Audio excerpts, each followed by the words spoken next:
Shalom saudari, kita mulai lagi pendalaman Alkitab kita minggu ini, masing suatu seri yang sama, yaitu kecerdasan emosional atau emotional intelligence bagian kedua. Seperti kita review dikit, dari bagian pertama kita sudah tahu bahwa emotional intelligence adalah memahami dan mengelola emosi kita sendiri, tetapi bukan saja itu, tapi bagaimana kita bisa mengenali dan akhirnya bisa mempengaruhi emosi orang lain secara positif. Kenapa kita butuh? Karena kecerdasan emosional itu penting, karena banyak kali itu mempengaruhi kebahagiaan kita. Keputusan-keputusan yang kita ambil kadang-kadang menjadi hasil yang tidak mengenakan karena akibat dari tidak bisanya kita mengendalikan ataupun juga kurangnya kecerdasan emosional ini. Tapi puji Tuhan bahwa kecerdasan emosional adalah sesuatu yang bisa kita tingkatkan. Lalu kemudian kita juga harus disadari kita hidup di dunia yang serba cepat, serba reaktif. Hal-hal yang hari ini terjadi adalah semua perlu reaksi cepat, makanya dunia itu sangat reaktif hari-hari ini. Ya, dan untuk itulah ketika kita terhanyut, maka kita akan menjadi serupa dengan dunia, dan itulah yang tidak dikehendaki bagi orang percaya. Kita tidak dikehendaki menjadi serupa dunia, tetapi kita diinginkan menjadi segambar serupa dengan Kristus.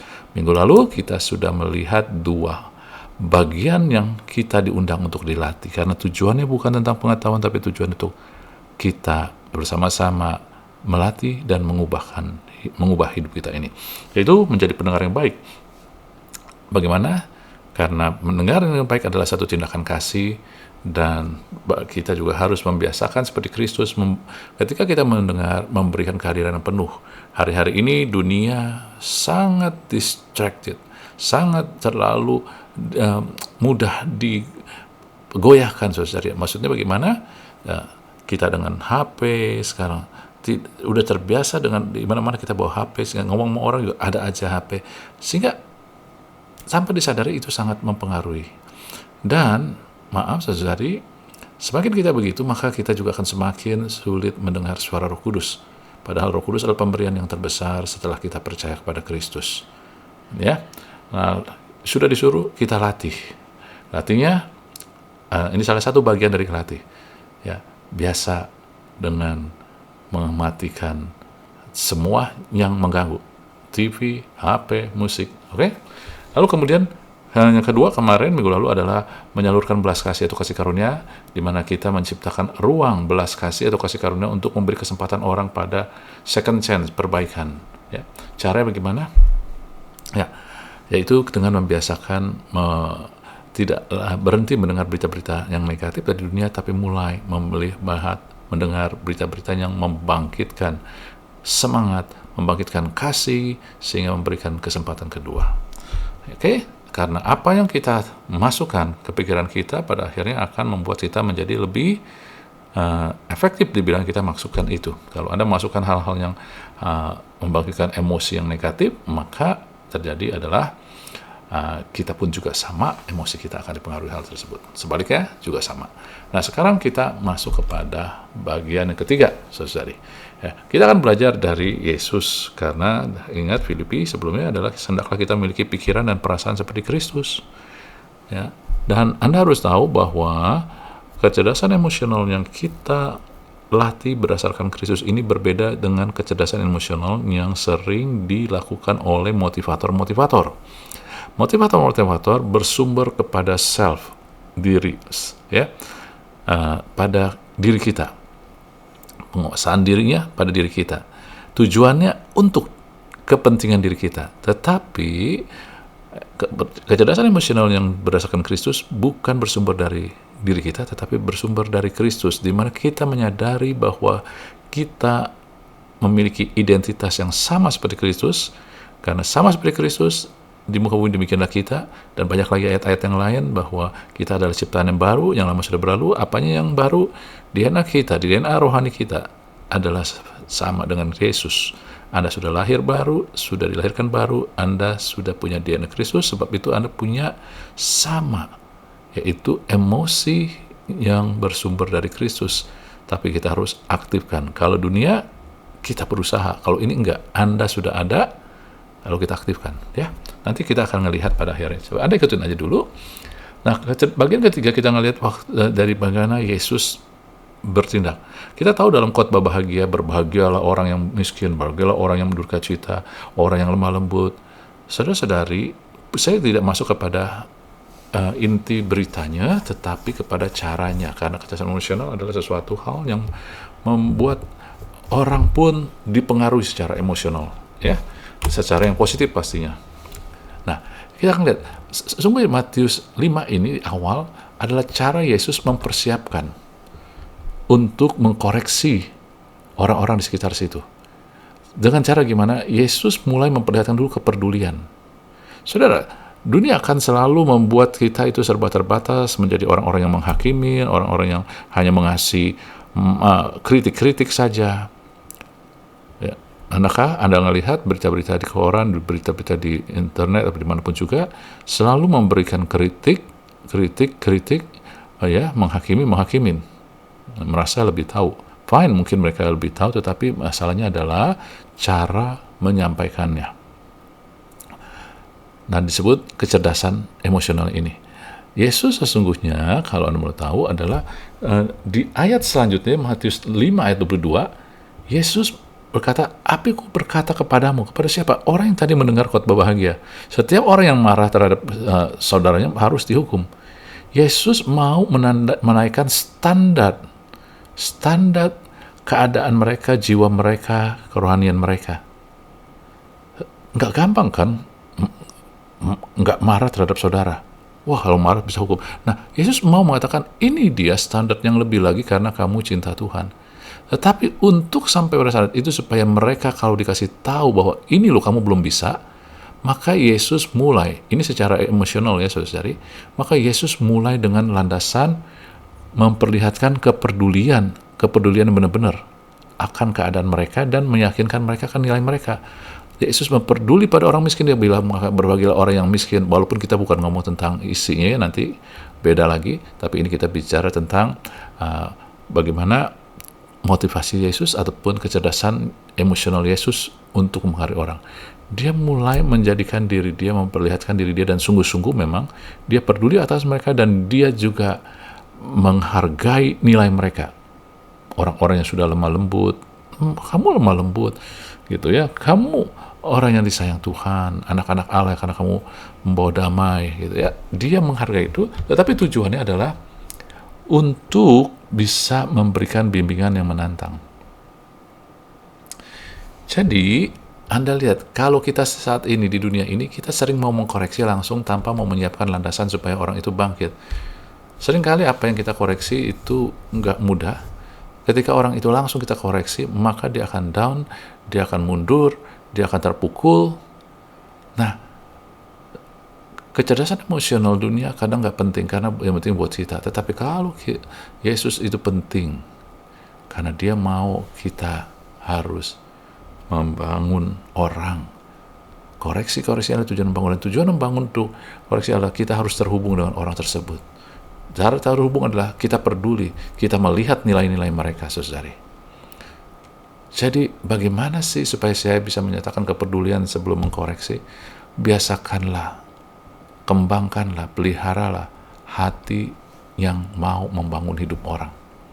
Sehingga kita nggak hanya sekedar untuk kepentingan saya, tetapi bagaimana saya bisa membangun orang tersebut, bagaimana saya bisa menolong orang tersebut, sehingga kita tidak sembarangan atau tidak hanya sekedar mengumbar emosi kita, tetapi kita membuat kita bisa mempengaruhi emosi mereka, sehingga mereka merasa dihargai dan mereka merasa, oh ya, saya dikritik ataupun diimprove karena kasih, bukan sekedar asal ngomong. Karena buktinya mengakui nilai-nilainya dan peduli, ada connection, ada hubungan, ya. Jadi pertanyaannya, saat Anda dan saya ataupun kita memberi nasihat atau koreksi, apakah kita mulai dengan membangun koneksi, berempati terlebih dahulu? Kalau tidak, mulai biasakan. Karena nasihat, masukan dari orang yang memiliki koneksi, hubungan, lebih bisa diterima. Nasihat, masukan dari orang-orang yang punya hubungan dan berempati, bukan hanya koreksi tapi berempati, maka pasti bisa diterima. Nah, menurut saya bagian kita adalah latih yuk kita mulai lebih belajar melihat nilai-nilai positif dari orang lain di sekitar kita, dan untuk latihan kita mulai belajar menyampaikan kelebihan-kelebihan mereka dengan cara yang wajar, bukan berlebihan. Kalau berlebihan orang justru nggak akan terima itu, oh bohong, kamu mulut manis aja. Tapi sungguh-sungguh, ya, supaya kita bisa belajar membangun semangat mereka, maka nanti emosi kita akan menjadi suatu emosi yang berdasarkan Kristus yang sudah ada di dalam Anda, yaitu selalu mau menjadi berkat, membangun orang-orang lain sekitar kita. Amin. Lalu yang lain yang kita belajar adalah dari Yohanes 11, yaitu ketika Yesus membangunkan Lazarus dari maut. Saudara, ketika dia berjumpa dengan Maria, dia menangis. Yuk kita coba contemplate. Yesus tahu Lazarus sudah mati, bahkan ketika waktu dikabarkan masih sakit, Yesus bilang enggak, Lazarus sudah mati kepada murid-muridnya. Ya. Dia udah mati, dan kenapa ditelat-telatan? Dan ketika dia datang, kenapa dia tenang-tenang aja? Maksudnya ketika dia dikasih tahu, karena dia tahu bahwa dia akan membangkitkan Lazarus. Kalau dia membangkitkan Lazarus, ketika ketemu Maria dan Marta, kenapa dia perlu nangis? Dia bisa cukup berkata, udah jangan menangis, tenang aja. Benar? Tapi dia ikut menangis. Karena Yesus memperlihatkan ketulusan. Yesus masuk ke dalam kedukaan mereka. Bukannya tentang apa yang dia mau lakukan, tetapi dia berempati atas kedukaan mereka. Dia akan membangkitkan Lazarus, sehingga dia nggak peduli tentang kematian Lazarus, tetapi dia berempati atas kedukaannya itu. Dan ini untuk menunjukkan bahwa dia sungguh memiliki empati yang tulus. Dia bukan hanya sekedar penghibur, bukan hanya datang tenang aja, ini ada aku, bukan.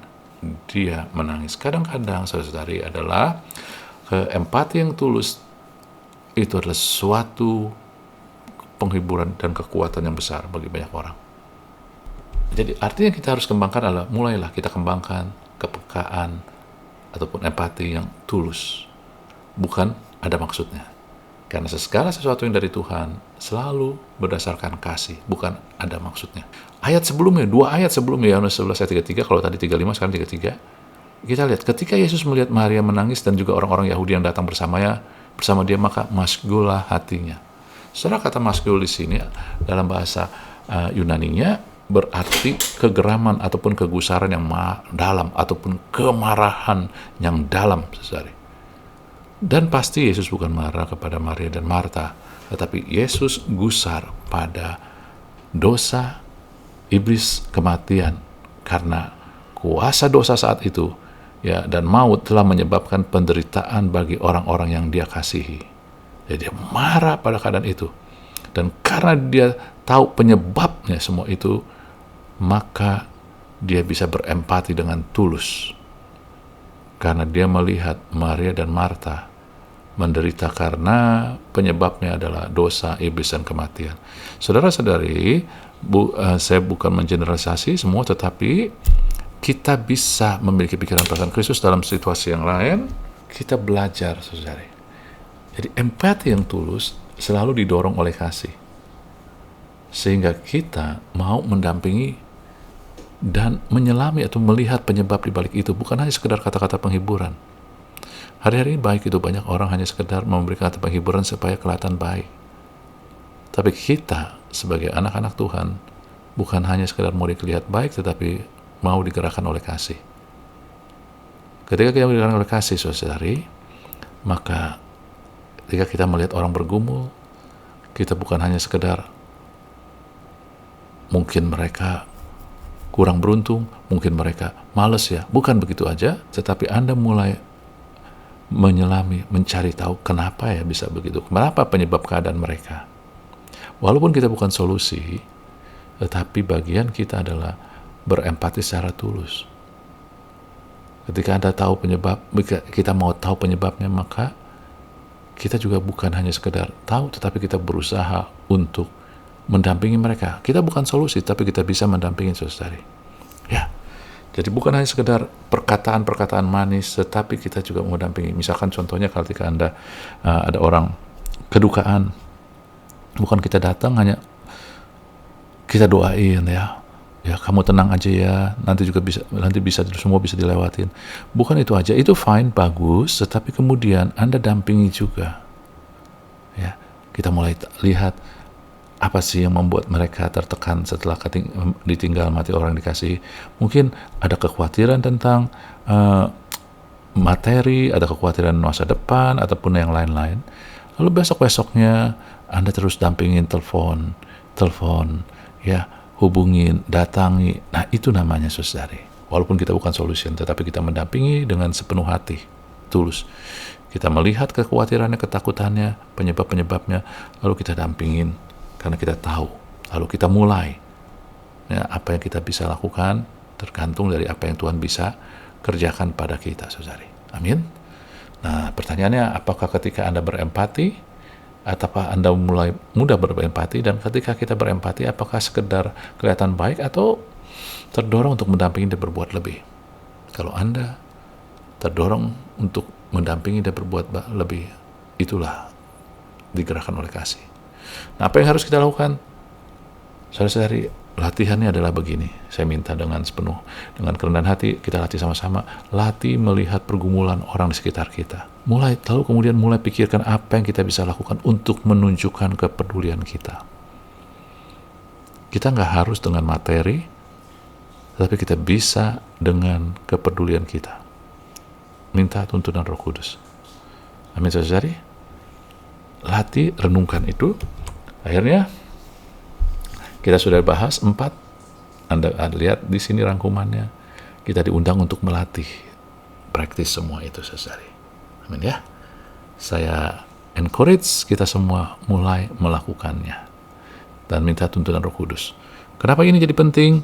Buat dunia, emotional intelligence adalah supaya mendapatkan suatu pencapaian, tujuannya adalah untuk pribadi dia. Tetapi buat kita adalah satu hal, yaitu untuk kita sinkron dengan Roh Kudus, karena seringkali penghambat terbesar daripada kita mendengar tuntunan dan suara Roh Kudus adalah emosi kita yang tidak terkontrol, emosi kita yang tidak kita mau tundukkan, sama seperti Kristus, ya, sama seperti memiliki pikiran dan perasaan Kristus. Ini dia. Tapi ketika kita mulai melatih ini, kita akan sinkron dengan Roh Kudus, maka Roh Kudus dikirim Allah untuk membuat Anda memiliki kuasa, dan masuk kuasa untuk berhasil. Pasti, saudara. Oke? Dan caranya, kita mulai dengar suara Dia, kita mulai dengar tuntunan Dia, dan itu terjadi ketika kita punya sinkron secara emosi, karena kadang-kadang emosi itulah yang membuat penghambat untuk mendengar suara Roh Kudus. Tuhan mau Anda mendengar suara Roh Kudus, karena Roh Kudus lah yang membuat kita berhasil, berkuasa, berkemenangan. Renungkan semua itu. Sampai ketemu di minggu depan. Tuhan berkati kita semua. Amin.